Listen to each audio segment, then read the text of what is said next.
Maserati returns production to Modena.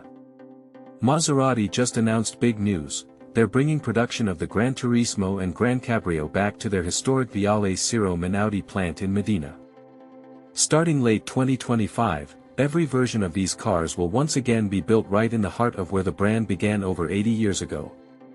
This Modena factory is legendary. It's where Maserati builds their flagship models like the MC20, the MC20 Cielo, and the new GT2 Stradale.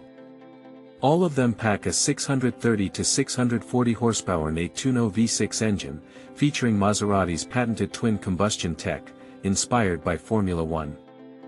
The GranTurismo and GranCabrio come home. This move isn't just about production, it's symbolic.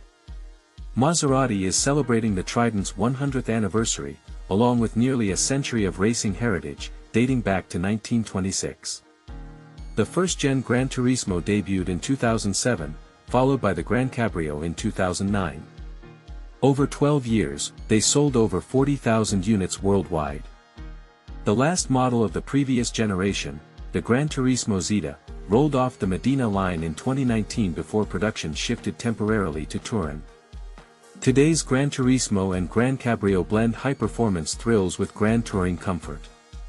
And here's the kicker, you can get them with traditional gas engines or as all-electric Folgore models.